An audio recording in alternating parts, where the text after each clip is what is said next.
అది మనకి గింజులాట మనకి పుస్తకంతో కనిపిస్తుంది. ఇందాక ఒలిగా చెప్పినట్టు ఒక తాత్విక దృక్పథం దాంట్లో ఉంటుంది.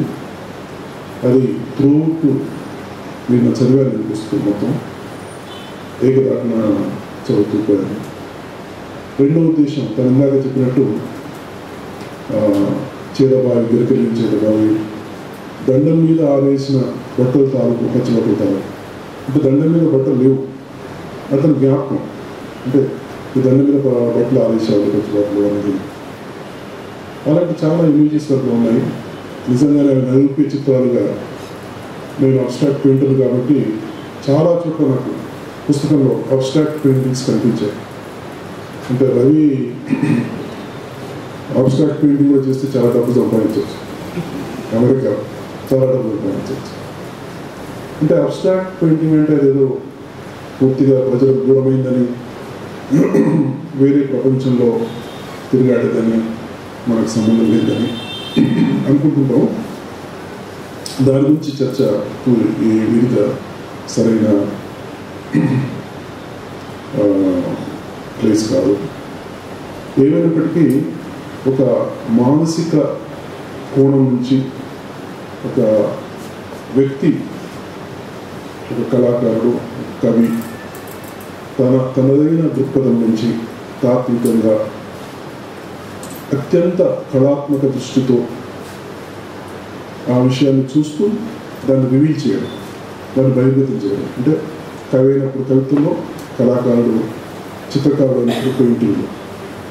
సో అట్లానే ఈ కవిత్వం కానీ పెయింటింగ్స్ కానీ మనకి చాలా కాలం సంతోషాన్ని ఇస్తాయి. అంటే ఒకవేళ దాంట్లో మనకు పూర్తిగా అర్థం కాని విషయం మొదటిసారికి అంత అర్థమైంది అనుకుంటే కవి చచ్చిపోయింది దాదాపు. అంటే అర్థం కాకుండా రాయాలన్న ఉద్దేశం కాదు. నేను మొత్తం చదివినప్పుడు నేను రవిని పూర్తిగా అర్థం చేసుకున్నాను నేను అనుకోవట్లేదు. కనీసం ఓల్గా గారు కొద్దిగా దాని చెప్పాను, ఆ మాత్రం నేను చెప్పలేదు. కారణం ఏంటంటే ఆ కవిని పట్టుకోవాలంటే ఆ వర్బల్ టెక్స్ట్ ఏదైతే మన కళ్ళ ముందు ఉంటుందో చదువుతున్నప్పుడు కేవలం దాన్ని చదివి అర్థం చేసుకున్నంత మాత్రాన్ని కవి మనకు పట్టుబడతాడని నేను అనుకో. రెండో విషయం, దాంట్లో కొన్ని ఇమేజెస్, కొన్ని పరిచిత్వాలు ఉంటాయి. దాన్ని బట్టి అది ఏం చెప్పదలుచుకున్నాడో తెలుస్తుంది మనకి. కానీ ఎందుకు చెప్తున్నాడు అన్న విషయం మనకు అర్థం కావడానికి కొంత టైం పడుతుంది. ఇది ఈ ప్రాసెస్ అనేది ప్రతి పాఠకుడికి డిఫరెంట్గా ఉంటుంది. అంటే సబ్జెక్టివ్ రియాక్షన్ అంటారు. సో ఆ సబ్జెక్టివ్ రియాక్షన్లో ప్రతి పాఠకుడు దాన్ని భిన్నంగా తీసుకుంటాడు. రవి కవిత్వానికి మాత్రమే కాదు, ఏ కవిత్వానికి అయినా సంబంధించిన అంశం అది. పెయింటింగ్ కానీ, ఒక మ్యూజికల్ కాంపోజిషన్ కానీ, the poetry piece of poet కానీ, ఒక థియేటర్ పర్ఫార్మెన్స్ కానీ, ఏదైనా మనకు అర్థం కావడానికి, అంటే మనకు కమ్యూనికేట్ కావడానికి షేక్స్పియర్ డ్రామా ఉంది. షేక్స్పియర్ డ్రామాలో మనకు అర్థం కాని విషయాలంటూ ఏముండవు. మొత్తం మన ఈ హ్యామ్లెట్ ఉంది, అర్థంగాను ఏంటంటే ఏముండదు, అన్నీ అంత అర్థమవుతుంది. కానీ అతని మానసిక ఆ పాత్ర ప్రొటగనిస్ట్ మానసిక ప్రపంచంలోకి వెళ్తే ఎన్నో లోకాలు ఉంటాయి. ఒక లోకంగా to be or not to be అన్నది మనం డిఫైన్ చేయాలంటే ఒక 10,000 పేజీల భాషలో సరిపోదు.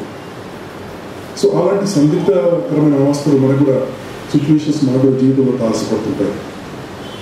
ఆ రకంగా మొదట్లోనే అంటే గత 2 సంవత్సరాల నుంచి రవి రాసిన కొన్ని పోయిమ్స్ చిన్న పుస్తకంగా తేవడంలో దాంట్లో కొంత ప్రామిస్, అంటే భవిష్యత్తులో ఇంకా మంచి చక్రం పని చేయగలదని, పదచిత్రాలు చాలా బాగా చెప్పగలదని, ఇంకా గాఢమైన కవిత్వం రాయగలని. అంటే ఇది గాఢమైన కవిత్వం కాదని నా ఉద్దేశం కాదు. ఇంకా పైకి వెళ్ళి ఆయన ఇంకా కొత్త లోకాన్ని సృష్టిస్తాడని ఆయన అన్ని రకాలుగా అభినందిస్తూ సెలవు తీసుకుంటారు.